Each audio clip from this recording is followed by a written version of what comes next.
நண்பர்கள் அனைவருக்கும் அன்பார்ந்த வணக்கங்க. இன்றைய பதிவில் ஜெர்சி கிராஸில் ஒரு சினை மாடுங்க. மாடு ரொம்பவுமே கம்மி பட்ஜெட்டில் விற்பனைக்கு வந்திருக்குது. ஒரு நடுத்தர ஃபேமிலி வாங்கி பயனடையக்கூடியல தான் விற்பனைக்கு வந்திருக்குது. இதனுடைய கறவைத்திறன், விலை நிலவரம், எந்த ஊர்லேருந்து விற்பனைக்கு வந்திருக்குது எல்லாமே பார்க்கலாம் வாங்க. ஜெர்சி கிராஸ்ன்னு தான் சொல்லியிருக்காங்க. இரண்டாம் மித்த மாடுங்க. பல்லு வந்து 6 பல்லுங்க. 9 மாதம் சினையாக இருக்கக்கூடிய மாடுங்க. என்ன கண்ணுப்பட 10 நாட்கள் பக்கம் பிடிக்கும் அப்படின்னு தான் சொல்லியிருக்காங்க. புதுக்கோட்டை மாவட்டம் இலுப்பூர் பக்கத்துலேருந்து விற்பனைக்கு வந்திருக்குது. 2 வேலைக்கு சேர்த்து ஒரு 9லேருந்து ஒரு 10 லிட்டர் கறவை சொல்லி கொடுக்கலாம்.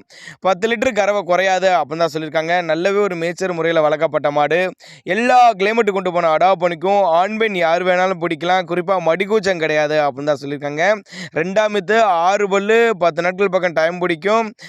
2 வேலையும் சேர்த்து 9லேருந்து ஒரு 10 லிட்டர் கறவை சொல்லி கொடுக்கலாம்னு சொல்லியிருக்காங்க. 44,000 விலை சொல்லியிருக்காங்க. ஃபிக்ஸட் ப்ரைஸ் கிடையாதுங்க.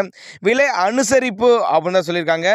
தேவைப்படும் நபர்கள் மட்டும் தாராளமாக அவரோட காண்டாக்ட் நம்பர் டிஸ்பிளே கொடுத்துருங்க, தொடர்பு கொள்ளுங்க. நேரில் போய் பார்த்து செக் பண்ணி எடுத்துக்கலாம் அப்படின்னு தான் நம்மளோட விற்பனை தெரிஞ்சுக்க. அப்படி தாராளமாக அவரோட காண்டாக்ட் நம்பரை காண்டாக்ட் பண்ணுங்கள்.